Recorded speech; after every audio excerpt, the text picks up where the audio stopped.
بسم اللہ الرحمن الرحیم نحمدہ ونصلی علی رسولہ الکریم اما بعد۔ دوستو عزیزو، دنیا میں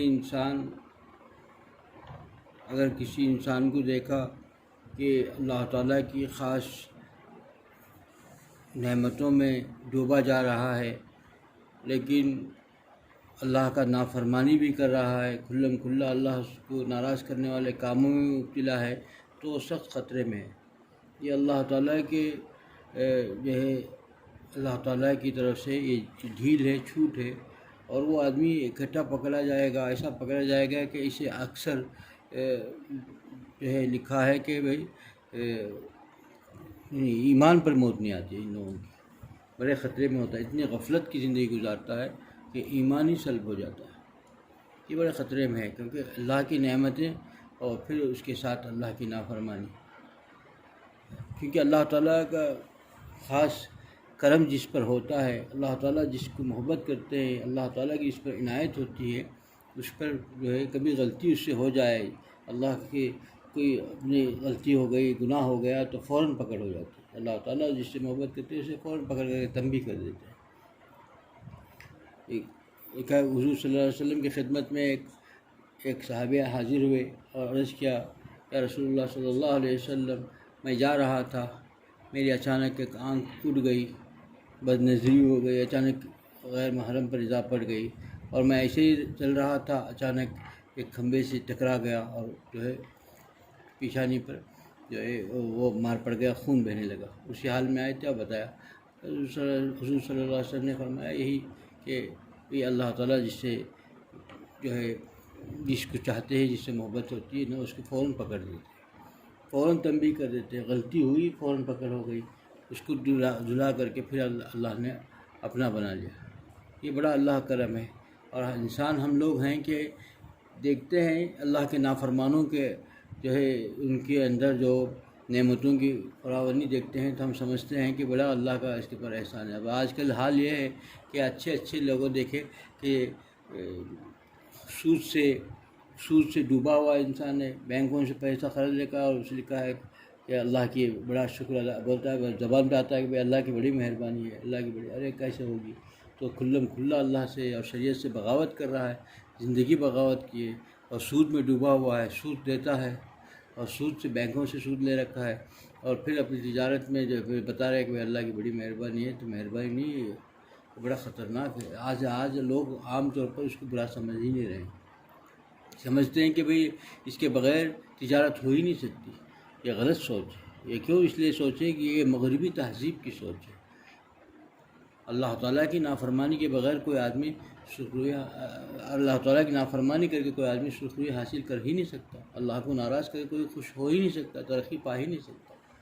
اگر کسی کو مہلت ملتی ہے، ڈھیل رہتی ہے، اور پکڑ جب آتی ہے بڑی سخت پکڑ آتی ہے۔ کتنوں کو دیکھا ہے کہ بڑے تجارت کرتے تھے اور پھر ایسے پاپڑ بن گئے کہ ان کا نام و نشان مٹ گیا، پتہ ہی نہیں چلا، اور ان کے بعد میں ان کے گھر کے حال بہت برا ہو گیا، ان کے اولاد کے حال بہت برا ہو گیا۔ کہاں نام شہرت تھی، کہاں دبدبہ تھا، سب چلے گا۔ پتہ چلا کہ تجارت صحیح نہیں تھی۔ صحیح تجارت جو ہوتی ہے، ان کی نسلوں میں اللہ تعالیٰ ان کی حفاظت کرتا ہے، ان کی اللہ تعالیٰ خاص۔ اسی لیے فرمایا، دیکھو اللہ کو راضی کرنے کی 24 گھنٹے فکر کرو، صرف ایک وہ خدا ہے، اس کی راضی کر لیا انسان تو پھر زندگی مزیدار ہو جائے گی۔ اپنی معاشرتی زندگی، معاملات میں، معاشرت میں،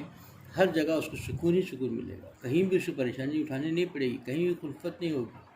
لیکن انسان اس میں چھوڑ دیتا ہے، چوک ہو جاتی ہے۔ انسان سمجھتا ہے کہ میں اپنے ہوشیاری سے ترقی کر لوں گا، ترقی ہو ہی نہیں سکتی۔ انسان کے مقدر میں وہ ہو کر رہے گا، اور آدمی سمجھ رہا ہے کہ اپنی عقل سے، ہوشیاری سے میں ایسا کر لوں ویسا کر لوں، یہ کچھ نہیں ہوگا۔ مقدر میں ہے تو ہوگا، پھر مقدر میں نہیں ہے تو ڈر کی ٹھوکر ہی کھائے گا، پریشانیوں کے سوا کچھ ملے گا نہیں، حاصل نہیں ہوگا۔ اللہ کی رضا کے لیے کر رہا ہے یا اپنی نفس کی خواہشات کے لیے کر رہا ہے؟ اپنی نفس کی خواہشات کے لیے کر رہا ہے تو پھر پریشانی کے لیے تیار ہو جائے، اور اللہ کے لیے کر رہا ہے تو پھر ان چیزوں میں کیوں پڑے گا؟ جتنا اللہ نے اپنے لیے مکلف کیا اتنا کیا جائے،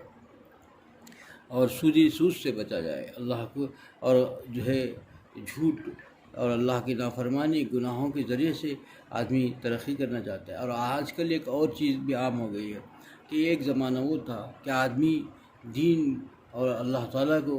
دین پر چل کر کے، اللہ تعالیٰ کے راستے پر چل کر کے اللہ کو خوش کر کے مقام پاتا تھا۔ آج سمجھتا ہے انسان یہ ہے کہ دوسروں کی نیکیوں میں اپنے گناہوں کو چھپا لے۔ یہ عام رواج ہو گیا ہے۔ ہر آدمی یہ چاہتا ہے کہ دوسروں کے گناہ جو ہوتے، دوسروں کی جو نیکیاں ہیں، دوسروں کے نعم نامی ہے، ان کے سہارے، ان کے آثر لے کر کے اپنے گناہوں کو چھپا لے، اپنی نافرمانی کو چھپا لے، یہی چاہتا ہے۔ وہ جو بادشاہ کا واقعہ مشہور ہے نا، کہ ایک بادشاہ نے کہا تھا کہ بھائی سبھی لوگ جو ہے دودھ پیش کریں، ہمارا بالٹی میں جائے، تو سب نے سوچا کہ سب دودھ ڈالتے ہیں تو میں پانی ڈالنے میں، کیونکہ اس کے اندر فطور تھا، سوچ میں، اگر ہم پانی ڈالنے میں، ہم ایک آدمی پانی ڈالے گا تو پتہ کیا چلے گا، اور سبھی نے کیا دوسرے نے چلا دیا، سبھی کا پانی نکلا، کیونکہ یہ چاہتا تھا کہ دوسروں کی نیکیوں میں اپنا گناہ چھپا لے، اپنی نافرمانی چھپا لے، دوسروں کی نیکیوں میں چھپنا چاہتا ہے انسان۔ تو سب جو ہے عیاں ہو گیا، پتہ چل گیا کہ ایک دن آئے گا انسان جو آج سوچتا ہے کہ بھائی دوسروں کی نیکیوں کے سہارے میں اپنے جو ہے نافرمانی کو چھپا لے گا، اس میں جو ہے کلفت اٹھانی پڑے گی، پریشانی اٹھانی پڑے گی، کیونکہ خدا کو ناراض کر کے کوئی آدمی چین نہیں پا سکتا۔ دوستو عزیزو، یہ اللہ تعالیٰ نے یہ مہینہ جو دیا ہے، اس کا تو 2 اشرا تو گزر ہی گیا، بس جتنا تیزی سے رمضان گزر گیا اور 20 دن گزر گئے، ویسے 10 دن تو بہت اور تیزی سے گزر جائے گا، پتہ بھی نہیں چلے گا۔ لیکن ہم نے اس میں کیا پایا، ہماری دین میں اس میں کتنی ترقی ہوئی، اس کا محاسبہ ہم کے لیے ضروری ہے، کیونکہ اللہ والوں کے دامن تھاما ہے، اللہ تعالیٰ کا ہاتھ پکڑا ہے، تو پھر ہمارے لیے ضروری ہے کہ ہم اپنا محاسبہ کریں کہ ہم نے اس میں کیا پایا اور کتنا پایا، ہماری زندگی میں کیا تبدیلی آئی، ہماری روحانی کیا ترقی محسوس ہوئی۔ جیسا پہلے تھا ویسا ہی آیا گیا، اور کچھ لمحے ہم بھوکے رہ گئے تو کیا فائدہ ہوا، اس سے کچھ نہیں فائدہ ہوا۔ عام لوگوں کا روزہ اور ہے، اور سالک کا روزہ اور ہے، کسی اللہ والوں کی صحبت جو اختیار کرتا ہے اس کا روزہ اور ہے۔ اس کا روزہ تو یہ ہے کہ اس کی زندگی ایسی بدل جائے، اللہ کا قرب ایسا حاصل ہو جائے کہ پھر اس کے اندر زندگی مزیدار ہو جائے۔ اگر اس سے کچھ فائدہ نہیں، کچھ فرق نہیں پڑا، جیسا تھا ویسا ہی گزر رہا ہے، تو پھر یہ بیکار، اس کو بڑا جو ہے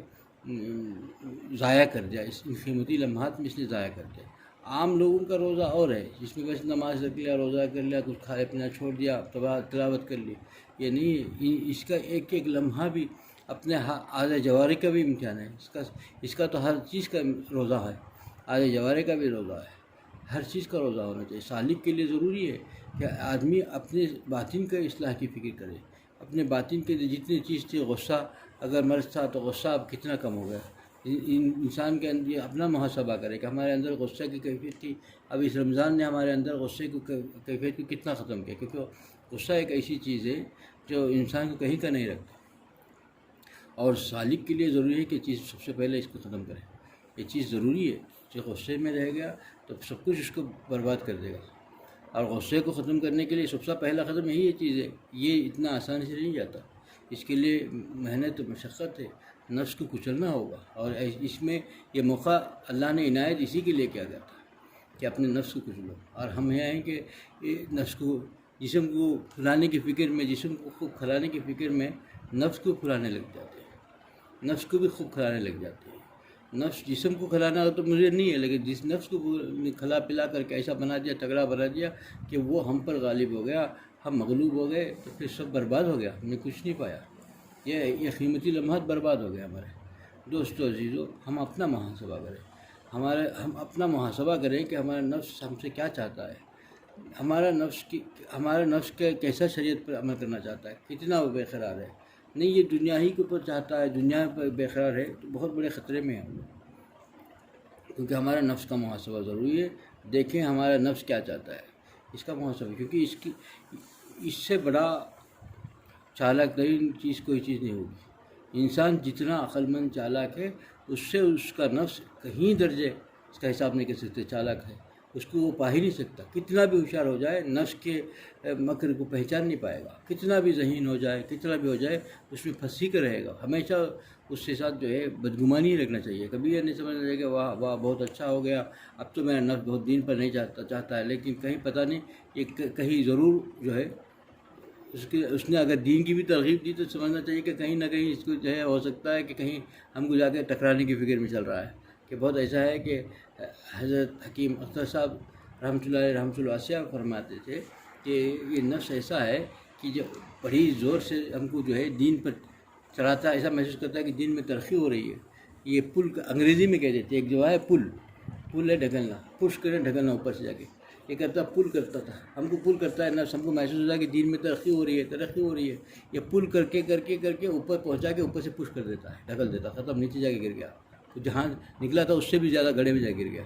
یہ پل کر کے، اسی لیے کبھی بھی دھوکے میں یہ جو ترقی دے رہا ہے، یہ نفس ہم کو ایسے ترقی دیتا ہے تو کبھی بھی پش بھی کر سکتا ہے، ڈھکل کے نیچے ڈھکل دے گا. تو ہم کو ہمیشہ چوکنا رہنا چاہیے. اسی کے لیے اپنا کوئی سرپرست، مشیر، مربی ضروری ہے، کیونکہ اللہ نے جو پروڈکٹ بناتا ہے، جو ہم کو بنایا ہے، جو جس کمپنی بھی جو چیز بناتی ہے اس کی گارنٹی اور اس کی چیزیں بتا دیتی ہے کہ بھائی یہ فون ہے، اس کو دھوپ میں نہ دکھایا جائے، اس کو پانی میں نہ ڈالا جائے، خراب ہو جائے گا. تو ایسے ہی اللہ نے ہم کو بنایا ہے، تو اللہ نے ہم کو بھی بتایا ہے کہ بھائی آپ اپنے گناہ، اپنے آپ کو بچانا چاہتے ہو، اللہ سے جو ہے نیک راستے پر اور اللہ کے شریعت پر چلانا چاہتے ہو، تو اللہ والوں کی صحبت اختیار کرو، سچوں کی صحبت اختیار کرو، اپنے کو کسی کا بڑا مان کر، کسی کو بڑا مان کر چلو، تب تم فلاح پاؤ گے. یا جب وہ بتا رہا ہے تو اس آدمی کوئی مستثنا سمجھ رہا ہے اپنے آپ کو، میں اپنے علم سے، اپنے عقل سے، اپنے ذکر سے جو ہے وہ چیز پالوں گا، کوئی ضروری نہیں ہے مجھے، تو بہت بڑی غفلت میں ہے، بہت بڑے اپنے آپ کو دھوکہ دے رہا ہے، احمق ہے، کیونکہ اس نے سمجھا ہی نہیں. جب مالک بھی بتا رہا ہے، جس نے انسان کو بنایا، پیدا کیا، وہی بتا رہا ہے، تو یہ مستغنی کیسا ہو سکے گا؟ دوستو عزیزو، ہم میں سے ہر آدمی اس میں لاپرواہی برتتا ہے، ہم میں سے ہر آدمی لاپرواہی، کوئی اس میں انہیں خواص، عوام سارے کے اندر یہ لاپرواہی ہے کہ اگر ہمارے تعلق کسی سے ہے تو بھی رسمی تعلق ہے، فکر نہیں ہے. اگر کبھی بتایا شیخ، اس میں شیخ کی غلطی نہیں ہے، ہماری کوتاہی ہے کہ ہم اسے اتنا استفادہ نہیں کرتے. ہم سمجھتے ہیں کہ شیخ سے فائدہ نہیں ہوا، شیخ سے نہیں، شیخ تو وہی ہے، لیکن فائدہ اپنی سے، جتنا اس سے مضبوط رابطہ ہوگا اور جتنا اپنے اندر فکر ہوگی اتنا ہی فائدہ پائے گا. اللہ تعالیٰ کے راستے میں چلنے کے لیے فکر اور محبت کی ضرورت ہے. تڑپ بھی ہو، طلب بھی ہو.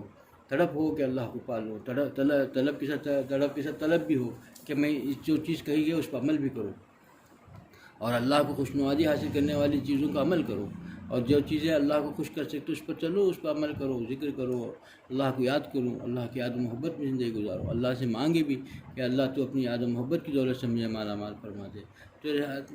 شان قدرت سے کوئی چیز بعید نہیں، وہ جس کو چاہے دے سکتا ہے، اور اس کے ہاں کوئی وہ نہیں جس سے چاہے نہ اہل کو بھی اہل بنا دے گا. لیکن اللہ تعالیٰ سے مانگے نا، طلب ہوگی تبھی تو ملے گی، نا قدروں کو تو نہیں دیتا. اللہ تعالیٰ یہ چیز ایسی ہے، اللہ کی محبت کی چیز ایسی ہے، دوسری چیز تو دے گا، رزق دے گا، بغیر اپنے دشمنوں کو بھی دے گا، رزق دے دے گا، کھانا ملا، پانی ملا، مشروب ملا، پھل ملا، سب چیز اللہ اپنے دشمن کو، اپنے باغی کو، اللہ تعالیٰ کے ساتھ بغاوت کرنے والے کو دے دے گا. لیکن اپنی یاد و محبت کی دولت، اپنی محبت، اپنی چاشنی، اپنے جو تعلق کو صرف اسی کو دے گا جو اس کو مانگے گا، طلبے گا. تو دوستو عزیزو، ہم کو کیا چاہیے اس مہینے میں، اس کا اپنا محاسبہ کریں، اپنا محاسبہ کریں کہ میں نے 20 دن ایسے نعمت قیمتی لمحات کو میں نے کیسے گزارا، کیا پایا میں نے، کیا پایا، کیا کھویا، کتنا پایا اور کتنا کھویا. جب اس کا محاسبہ ہوگا، باقی کے دن کم سے کم جو اللہ کی یاد و محبت میں گزارنے کے لیے، اللہ تعالیٰ کی طرف میں، اللہ تعالیٰ کی طلب میں گزارنے کے لیے توفیق ہو جائے گی. اللہ مجھے بھی اس میں عمل کی توفیق عطا فرمائے، آپ لوگوں کو اس عمل کی توفیق عطا فرمائے. وآخر دعوانا الحمدللہ رب العالمین. ابھی حضرت رابعہ صاحب کا انتقال ہو گیا.